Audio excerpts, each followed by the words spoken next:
हाँ जी एवरीवन, क्या हाल चाल। चलिए शुरू करते हैं हमारा आज का लेक्चर।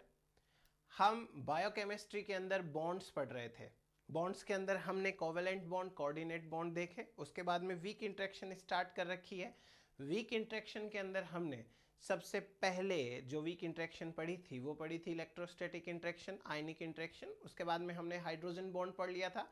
आज हम शुरू कर रहे हैं दूसरा एक नया वीक इंटरेक्शन जिसका नाम है hydrophobic interaction. Hydrophobic interaction.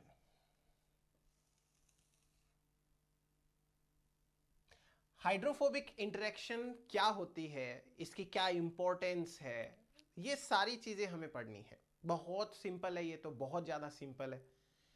Hydrophobic interaction पढ़े उससे पहले मैं आपको दो तीन चीजें बताऊंगा वाटर के बारे में, क्योंकि वाटर से रिलेटेड ये होने वाली है। हालांकि जरूरी नहीं है कि ये हर बार जो है वो वाटर के सेंस में ही बोली जाए, लेकिन वाटर के कुछ प्रॉपर्टीज हमें यहां पे पढ़ने हैं। जैसे सबसे पहले अगर मैं बात करूं तो कोई भी एक सेल है, किसी भी लिविंग सेल के अंदर 70% कंटेंट है वो वाटर होता है। 70% कंटेंट वाटर है। अब वाटर के मॉलिक्यूल्स की खास बात क्या है? जैसे ये H2O के मॉलिक्यूल्स हैं, बहुत सारे ये H2O के मॉलिक्यूल्स हैं सेल के अंदर। इन वाटर के मॉलिक्यूल्स की कुछ इंपॉर्टेंट बातों पे ध्यान देना आप। होता क्या है कि वाटर के मॉलिक्यूल्स मोशन में रहते हैं। सेल के अंदर वाटर के मॉलिक्यूल्स मूव करते रहते हैं, इधर उधर बस यूं ही मूव करते रहते हैं। वाटर के मॉलिक्यूल्स मूव करते हैं, ये चीज एनर्जेटिकली भी फेवरेबल है और थर्मोडायनेमिकली भी फेवरेबल है। थर्मोडायनेमिक्स का बहुत अच्छा रोल है यहां पे। थर्मोडायनेमिक्स के अकॉर्डिंग वाटर जो है अगर अनऑर्गेनाइज्ड वे में रहेगा तो ज्यादा अच्छा है सेल के लिए। अनऑर्गेनाइज्ड वे में रहना चाहिए और मोशन में रहना चाहिए। मोशन के अंदर वाटर के मॉलिक्यूल्स मोशन में रहते हैं, अनऑर्गेनाइज्ड रहते हैं। अनऑर्गेनाइज्ड तभी सेल के लिए अच्छा है। जब वाटर के मॉलिक्यूल्स आइस की फॉर्म में कन्वर्ट होते हैं तो ये सारे के सारे ऑर्गेनाइज हो जाते हैं, कॉम्पैक्टली अरेंज हो जाते हैं। तो आप सोचो कि अगर सेल के अंदर जो वाटर है वो आइस में कन्वर्ट हो गया तो क्या नुकसान है? सेल की मेटाबॉलिक एक्टिविटीज नहीं चलेगी, और सेल की मेटाबॉलिक एक्टिविटीज नहीं चलेगी तो सेल को हम लिविंग नहीं कहेंगे, फिर सेल की डेथ हो जाएगी। तो सेल को लिविंग कंडीशन में बनाए रखने के लिए क्या जरूरी है? वाटर के मॉलिक्यूल्स अनऑर्गेनाइज्ड रहने चाहिए और ये मोशन में रहने चाहिए, ये जरूरी है। अब बात समझते हैं हम दूसरे एस्पेक्ट से।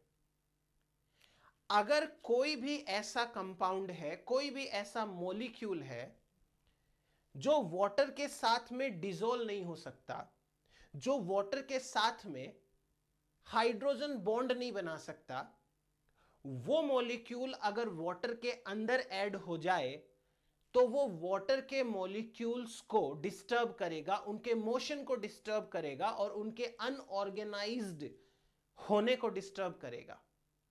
ऐसे में क्या किया जाता है? एक फोर्स लगाया जाता है। एक फोर्स लगाते हैं जिसमें जो कंपाउंड वाटर में ऐड हुआ है उसे वाटर से दूर करने की कोशिश की जाती है। बस इसी फोर्स को तो कहते हैं हाइड्रोफोबिक फोर्स या हाइड्रोफोबिक इंट्रैक्शन। हुआ क्या? वाटर का मॉलिक्यूल है पोलर नेचर का, तो वाटर एक बहुत अच्छा सॉल्वेंट है और सेल के अंदर मैक्सिमम पार्ट तो वाटर ही होता है, इसलिए सेल के अंदर सॉल्वेंट जो है वो वाटर है। अगर वाटर जो कि पोलर नेचर का है, इसमें कोई नॉन पोलर कंपाउंड को ऐड किया जाएगा तो हमें यह पता है लाइक डिसोल्व्स लाइक वाला कॉन्सेप्ट होता है। अगर नॉन पोलर कंपाउंड को वाटर में ऐड किया जाएगा तो वाटर उसे अपने से दूर करने की कोशिश करेगा। बस ये जो फोर्स है इसी को कहते हैं हाइड्रोफोबिक इंटरेक्शन। जैसे आप यूं समझिए कि ये एक बीकर है और इस बीकर के अंदर पानी भरा हुआ है, ये वाटर है, पूरा का पूरा ये वाटर है। अब क्या किया हमने, इस वाटर के अंदर कोई लिपिड डाल दिया।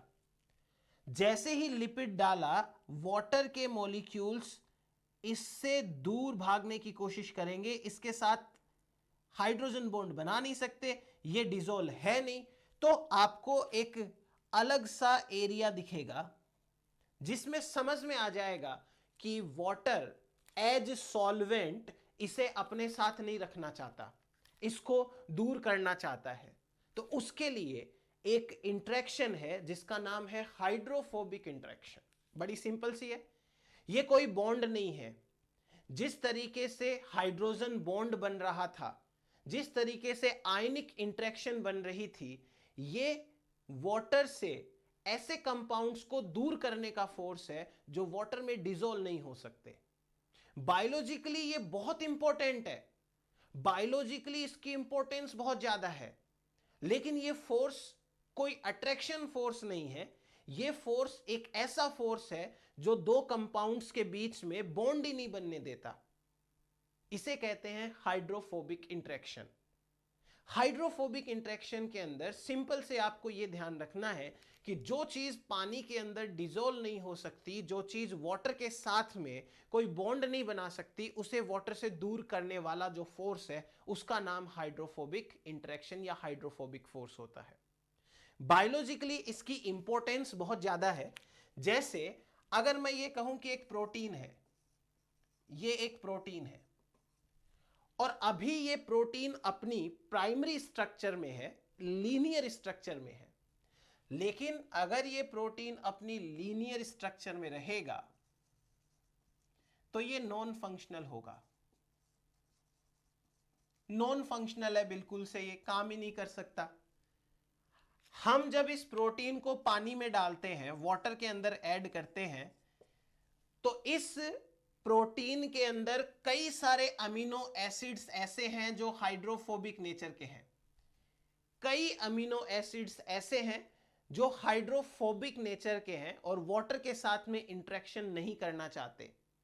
तो जैसे ही इस प्रोटीन को पानी के अंदर डाला जाता है, यह प्रोटीन एक स्ट्रक्चर एज्यूम कर लेता है इस तरीके से, फोल्डेड कंडीशन में, और जो जो अमाइनो एसिड इसमें हाइड्रोफोबिक नेचर के थे वो सारे के सारे इंटीरियर में चले जाते हैं, फोल्डेड प्रोटीन के इंटीरियर के अंदर चले जाएंगे। तो हाइड्रोफोबिक इंटरेक्शन कितनी इंपॉर्टेंट है, प्रोटीन की फोल्डिंग करवा दी उसने। हालांकि प्रोटीन की जो प्राइमरी स्ट्रक्चर है वो कोवेलेंट बॉन्ड की वजह से है, लेकिन प्रोटीन की फोल्डिंग क्यों हुई? क्योंकि प्रोटीन के अंदर कुछ अमीनो एसिड्स ऐसे थे जो वाटर के साथ में इंटरेक्शन नहीं कर रहे थे, तो वो फोल्ड होकर अंदर की तरफ चले गए। ये निकल के आई यहां पर सेकेंडरी स्ट्रक्चर, और सेकेंडरी स्ट्रक्चर फंक्शनल होती है, हो सकती है, कई बार टर्सरी स्ट्रक्चर भी निकल आती है, कई बार क्वाटरनरी स्ट्रक्चर भी निकल आती है। तो प्रोटीन की फोल्डिंग के लिए कौन सा वाला फोर्स रेस्पॉन्सिबल है? हाइड्रोफोबिक। अगर हाइड्रोफोबिक फोर्स नहीं होता, सोचो कि एक ऐसा प्रोटीन है जिसके सारे अमीनो एसिड्स पोलर नेचर के हैं, तो वो तो सारे वाटर के साथ हाइड्रोजन बॉन्ड आराम से बनाते, खुशी खुशी बनाते, तो वो प्रोटीन कभी फोल्ड नहीं होता। इसलिए प्रोटीन कौन सा फोल्ड हुआ? जिसके अंदर हाइड्रोफोबिक अमाइनो एसिड्स थे, जिसमें नॉन पोलर अमाइनो एसिड्स थे। सेम कहानी डीएनए की भी है। डीएनए के अंदर दोनों जो स्ट्रैंड होंगे, दोनों स्ट्रैंड बनाने के लिए चाहिए कोवेलेंट बॉन्ड, दोनों स्ट्रैंड को स्टेबलाइज करने के लिए चाहिए हाइड्रोजन बॉन्ड्स, लेकिन एक्स्ट्रा स्टेबिलिटी देने के लिए और इसकी स्ट्रक्चर को मेंटेन करने के लिए हमें चाहिए हाइड्रोफोबिक इंटरेक्शंस, हाइड्रोफोबिक टाइप के फोर्सेस। इसी प्रकार आप और समझो, एक और चीज बताता हूं।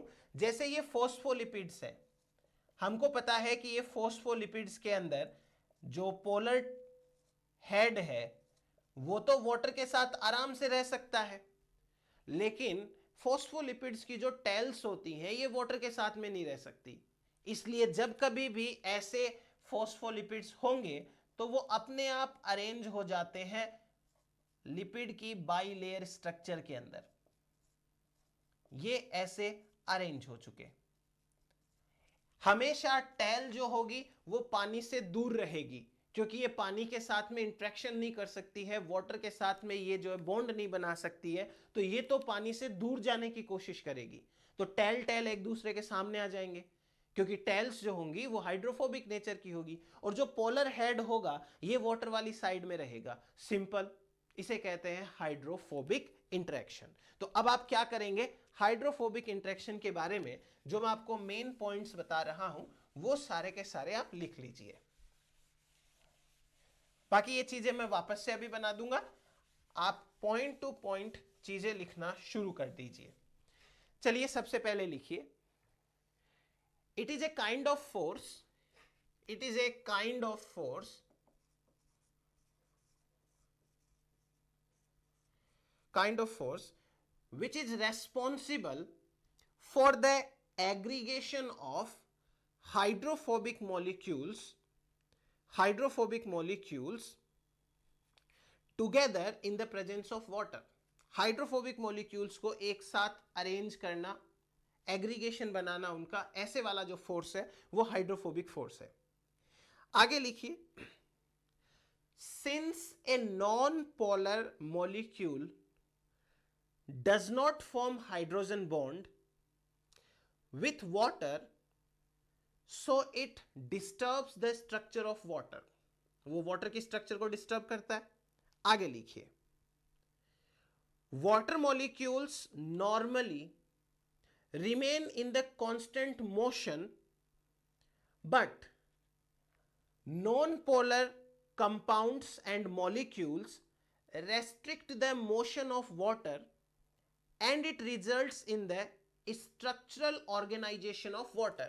कभी भी आप वाटर के अंदर कोई कंपाउंड ऐसा डालोगे जो कंपाउंड हाइड्रोफोबिक नेचर का है, तो ये हाइड्रोफोबिक नेचर के कंपाउंड की वजह से वाटर के कुछ मॉलिक्यूल्स इसके चारों तरफ ऑर्गेनाइज हो जाते हैं, और वाटर के मॉलिक्यूल्स अगर ऑर्गेनाइज हो रहे हैं तो ये सही बात नहीं है, ये अच्छी बात नहीं है। वाटर के मॉलिक्यूल्स कांस्टेंट मोशन के अंदर रहने चाहिए। अगली लाइन लिखिए आप, it is energetically unfavourable because it decreases the entropy of water. इसने क्या किया, एंट्रोपी ऑफ वाटर डिक्रीज कर दी। किसने, हाइड्रोफोबिक कंपाउंड ने, जो वाटर के अंदर ऐड हुआ है, इसने एंट्रोपी डिक्रीज कर दी, क्योंकि ये वाटर को ऑर्गेनाइज करना चाहता है, वाटर अनऑर्गेनाइज्ड रहना चाहता है, और वाटर अनऑर्गेनाइज्ड रहेगा तो वो थर्मोडायनेमिकली ज्यादा फेवरेबल है। मैं थर्मोडायनेमिक्स वाले चैप्टर के अंदर और अच्छे से ये चीजें क्लियर कर दूंगा, अभी के लिए जितना समझ में आता है उतना आप लिखते जाइए। इसके बाद में hydrophobic effect is responsible for, heading डालिए, hydrophobic effect is responsible for, responsible for, किस किस चीज के लिए रेस्पॉन्सिबल है हाइड्रोफोबिक फोर्स। नंबर 1, जैसा मैंने बताया, सेपरेशन ऑफ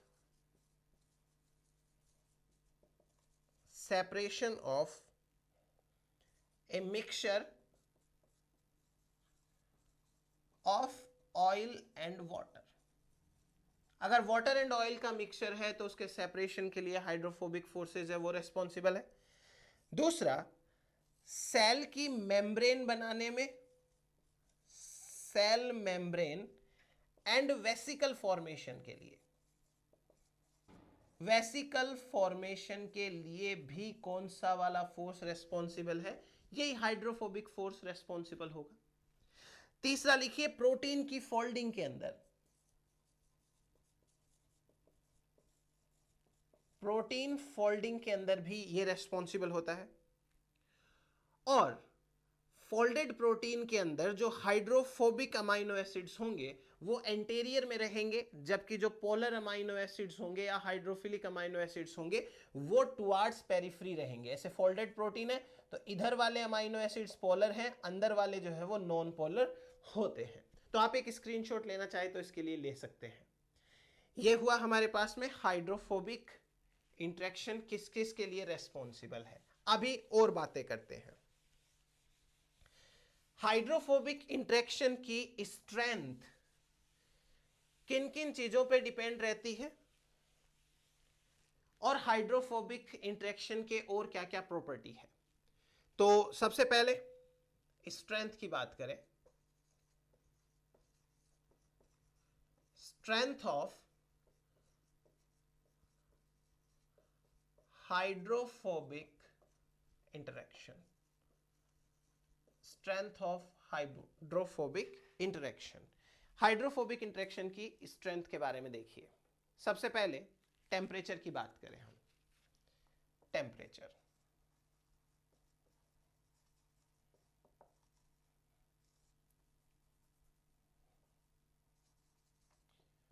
टेम्परेचर की बात करते हैं। हमें एक तरफ टेम्परेचर बढ़ाना है और दूसरी तरफ स्ट्रेंथ चेक करनी है। स्ट्रेंथ, अब एक छोटा सा एग्जांपल लेकर समझते हैं किस तरीके से होगा ये। सपोज करिए कि ये एक सिस्टम है जिसके अंदर ये वाटर है और हमने क्या किया, वाटर के अंदर एक ड्रॉप डाली, ऑयल ड्रॉप। ये ऑयल की ड्रॉप है और ये वाटर है, ठीक है। आप कभी गौर करना, अगर आप ऑयल की ड्रॉप वाटर के अंदर डालोगे तो वो फैल जाएगी, फैल गई वो। आप क्या करो, इस वाटर को हीट करना शुरू करो, टेम्परेचर देना शुरू करो। जब आप इसको टेम्परेचर दोगे तो ये वाटर के अंदर जो ऑयल की ड्रॉप है वो छोटी छोटी ड्रॉप्स में टूट जाएगी और वो सारी ड्रॉप्स एक तरफ इकट्ठा होने लगेगी। इसका मतलब क्या हुआ? इसका मतलब ये हुआ कि जब टेम्परेचर कम होता है, या आप इस वाटर को आइस में कन्वर्ट कर दो और आइस के ऊपर आइस के ऊपर एक ड्रॉप डालो ऑयल की, तो वो ड्रॉप की फॉर्म में नहीं रहती, वो फैल जाती है। क्यों? क्योंकि लो टेम्परेचर वाटर को ऑर्गेनाइज बना रखा है, और अगर वाटर ऑर्गेनाइज होगा तो वो उस नॉन पोलर कंपाउंड को दूसरी तरफ धक्का नहीं मारेगा, उसके साथ में वो हाइड्रोफोबिक इंटरेक्शन शो नहीं कर रहा है क्योंकि वो आइस की फॉर्म में है। लेकिन उसको गर्म करना जैसे जैसे चालू करोगे, वाटर के अंदर ऑयल की ड्रॉप है वो एक जगह आना शुरू हो जाएगी, और ज्यादा गर्म करोगे तो फिर वो वापस फैल जाएगी। इसका मतलब टेम्परेचर एक ऐसा आता है जब हाइड्रोफोबिक इंटरेक्शन सबसे ज्यादा स्ट्रेंथ वाली होती है। अगर टेम्परेचर कम करोगे तो ये इंटरेक्शन कम हो जाएगी, और टेम्परेचर ज्यादा करोगे तो भी ये इंटरेक्शन कम हो जाएगी। तो ग्राफ कैसा आया? बेल शेप्ड आ गया। ये है टेम्परेचर का इफेक्ट इसकी स्ट्रेंथ के ऊपर। तो ये ग्राफ है वो आप नोट डाउन कर लो, और ग्राफ नोट डाउन करने के बाद में एक लाइन है वो लिख लो। लिखिए, hydrophobic interactions are maximum at a particular temperature. Below or above this temperature, hydrophobic interaction decreases. इस टेम्परेचर के ऊपर मैक्सिमम इंटरेक्शन है, स्ट्रेंथ है। इसके नीचे और इसके आगे ग्राफ नीचे आ जाता है। टेम्परेचर कम होगा तो भी ग्राफ नीचे आएगा, टेम्परेचर ज्यादा होगा तो भी ग्राफ नीचे निकल के आता है। तो ये एक पर्टिकुलर टेम्परेचर के ऊपर मैक्सिमम रहेगी। ये तो बात हो गई टेम्परेचर की स्ट्रेंथ के ऊपर। दूसरे बात करते हैं कार्बन नंबर से रिलेटेड। कार्बन नंबर, अगर किसी कंपाउंड के अंदर कार्बन नंबर ज्यादा होंगे, जैसे किसी कंपाउंड के अंदर बहुत ज्यादा फैटी एसिड है, उसमें बहुत सारे कार्बन है, तो कार्बन का नंबर इंक्रीज करता है हाइड्रोफोबिक नेचर को। जितने ज्यादा कार्बन के नंबर होंगे उतना वो कंपाउंड हाइड्रोफोबिक होगा। तो ये तो अच्छी बात है इस इंटरेक्शन के लिए, हाइड्रोफोबिक नेचर का ये जो है वो और ज्यादा बढ़ेगा। तीसरी बात, ये पहला हो गया, ये दूसरा हो गया। तीसरा, इफेक्ट ऑफ सॉल्ट बढ़ेगा। तीसरी बात, ये पहला हो गया, ये दूसरा हो गया। तीसरा, इफेक्ट ऑफ सॉल्ट। सॉल्ट का इफेक्ट क्या है?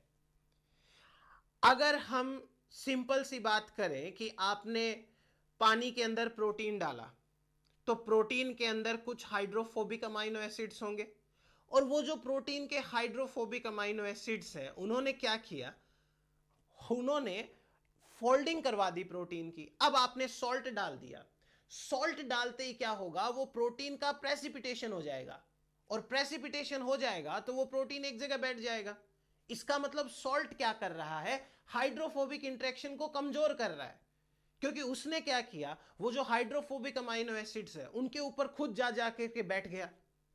तो जितना ज्यादा आप सॉल्ट डालोगे, लाइक KCl, तो सॉल्ट की वजह से हाइड्रोफोबिक इंटरेक्शंस कम होती हैं, हाइड्रोफोबिक इंटरेक्शंस डिक्रीज हो जाती है।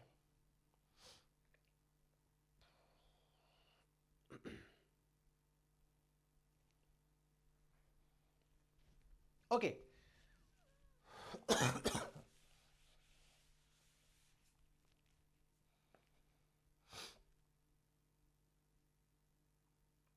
चलिए तीसरा हम बात करते हैं सॉल्ट के बारे में।